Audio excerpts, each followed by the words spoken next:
Bismillahirrahmanirrahim. Assalamualaikum warahmatullahi wabarakatuh. Perkenalkan, nama saya Fani Aulia dengan nomor induk mahasiswa 1022234. Di sini saya akan mempresentasikan mata kuliah Sistem Informatika Akuntansi dengan judul Metode Pengembangan Sistem Informasi. Metodologi pengembangan sistem. Metodologi pengembangan sistem adalah langkah-langkah yang dilalui oleh analisis sistem dalam mengembangkan sistem informasi. Pengembangan sistem akuntansi dilaksanakan melalui 3 tahap. Yang pertama adalah analisis sistem, yang kedua adalah desain sistem, dan yang ketiga adalah implementasi sistem. Yang pertama adalah analisis sistem. Analisis sistem dapat dibagi jadi 4 tahap.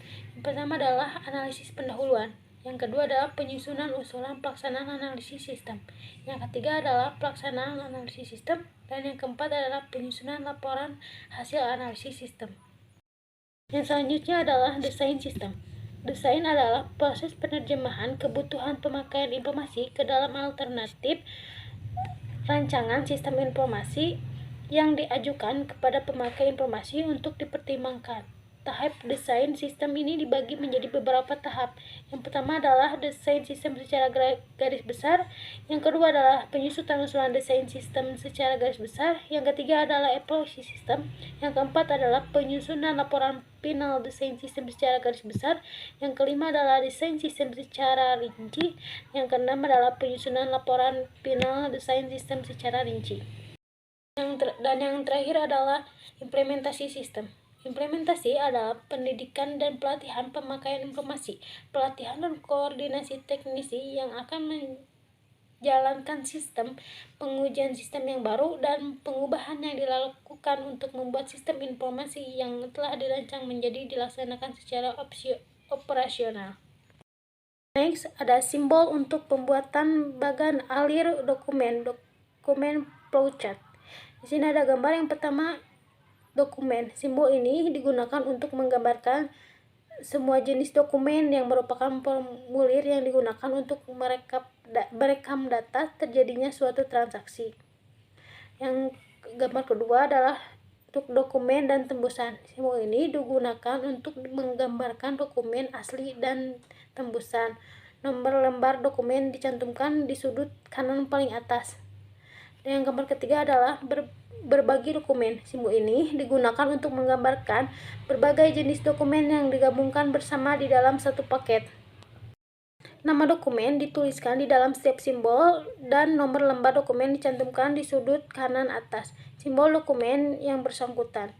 Simbol dalam contoh tersebut menggambarkan faktur penjualan lembar ketiga dilampiri dengan surat order penjualan lembar ke-1 dan surat muat. Selanjutnya adalah catatan. Simbol ini digunakan untuk menggambarkan catatan akuntansi yang digunakan untuk mencatat data yang direkam sebelum di dalam dokumen atau formulir. Catatan akuntansi yang digambarkan dengan simbol ini adalah jurnal, buku pembantu, dan buku besar. Yang selanjutnya adalah gambar lingkaran, itu adalah penghubung pada halaman yang sama.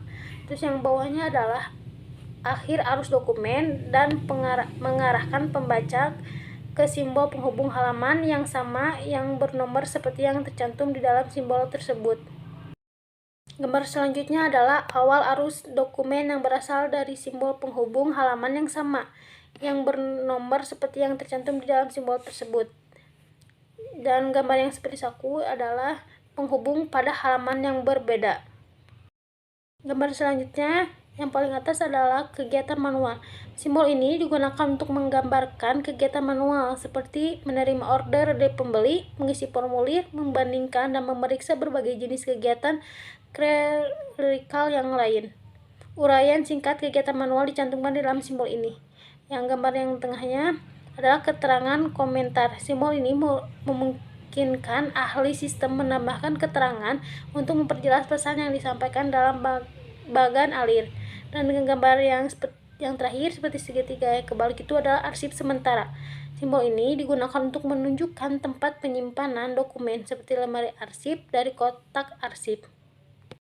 Lalu untuk gambar yang segitiga adalah arsip permanen.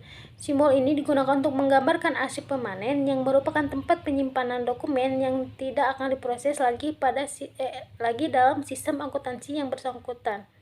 Yang gambar kotak adalah online computer process. Simbol ini menggambarkan pengelolaan data dengan komputer secara online. Nama progres ditulis di dalam simbol. Dan yang bawahnya adalah keying. Simbol ini menggambarkan pemasukan data ke dalam komputer melalui online terminal. Mungkin cukup sekian materi yang bisa saya sampaikan. Wassalamualaikum warahmatullahi wabarakatuh.